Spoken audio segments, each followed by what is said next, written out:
I have a bit of bad news to share.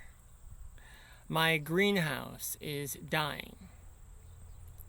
If you've followed the channel for a while, you know that about a year ago I built a greenhouse here on the property. The idea being that we'd be able to grow vegetables in the early spring when it was a little too cold to grow them outside, and also in the fall we could continue growing them and protect them from frost.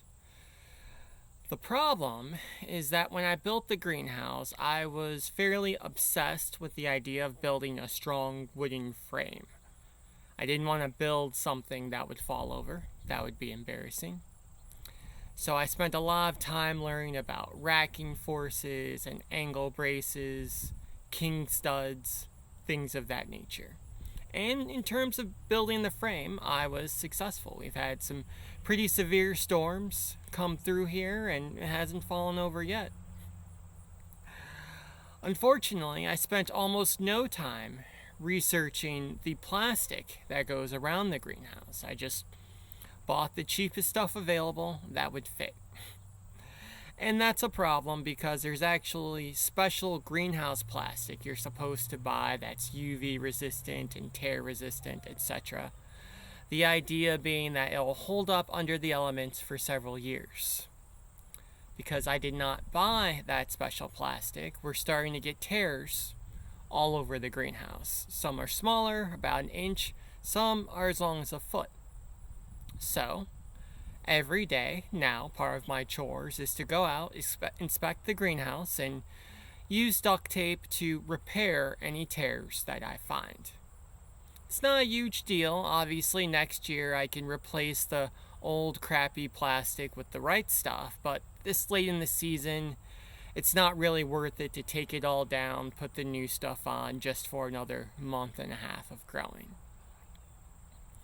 That said, one thing that's really cool is that even though the greenhouse is not perfect, even though I'm constantly having to go out and repair tears that I find in the plastic, it's still doing its job. It's still holding in heat. In fact, it's 60 degrees out here right now. It was 85 in the greenhouse this morning, so I had to open up the door and all the windows in order to cool it off. We've successfully grown carrots and squash in there up to this point. Now we've got some kale and spinach and some other greens growing, and everything seems to be fine. The greenhouse is definitely not perfect, but it's doing the job. And that's the title of today's Dharma talk. That's the purpose of the talk, because in the West, we're fairly obsessed with this idea of perfection. If we get an A, we want an A+. If we get a good job, we want a promotion. If we get the promotion, we want another promotion. It's ingrained in us that we should always want more, that we should always strive to do a little bit better. And oftentimes, we take that need for perfection and we bring it into our spiritual practice. So maybe we sit down on the cushion and we have a great 20-minute sit. We focus on our breathing, we're able to not move, we come out of it feeling refreshed and alive. And then we find out that someone else was able to sit for 40 minutes. Or maybe we watch a video of someone who was able to sit for 4 hours. And because our practice isn't as good as theirs, because it's not perfect, we start to wonder if it's worth doing at all. Or maybe the problem isn't sitting, the problem is sutra study. So we study koans, or we study the Buddhist scripture, the sutras, and we don't understand it very well. We're reading the words, they're in English, but it's not clicking. So now, once again, because our practice is not perfect, we feel like we're doing something wrong. But that, my friends, could not be further from the truth. The truth is that any time spent on the cushion, no matter how short, moves us closer to enlightenment. And I can tell you from experience that it's quite normal to need to read a sutra 2, maybe even 3 or 4 times to truly get the fruit of the Dharma. There's a reason that the ancients say that it takes a lifetime to complete this practice, because it's not designed to be easy. We're not supposed to be good at it right off the bat. We're not even supposed to be good at it after 10 years. It's an ongoing, continuous thing. Even the Buddha took countless lifetimes to realize enlightenment. So why should we be any different? Why should we expect perfection of ourselves when the ancients settled for good effort? And of course, this doesn't just have to do with spiritual practice. This is also dealing with our daily lives. Maybe we have a car and it gets us from A to B, but it's a little older and it makes some strange noises. Maybe we have a house that needs some repairs.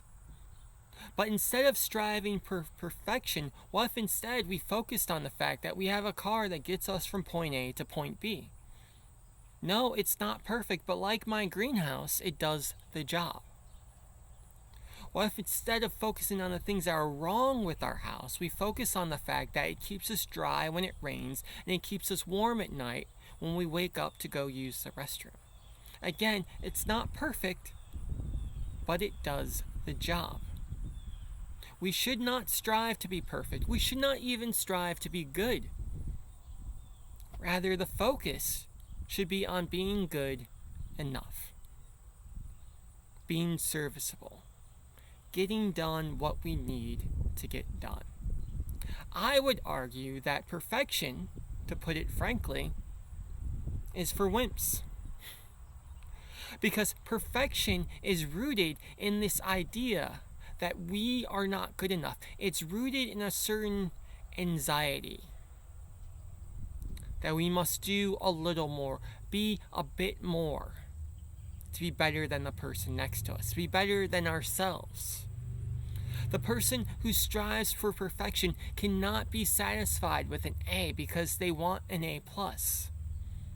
The person who's striving for perfection can't be happy that they were able to successfully grow vegetables because the greenhouse doesn't look exactly like the ones they see on Instagram, or maybe the vegetables aren't as large as the ones that their neighbor grew.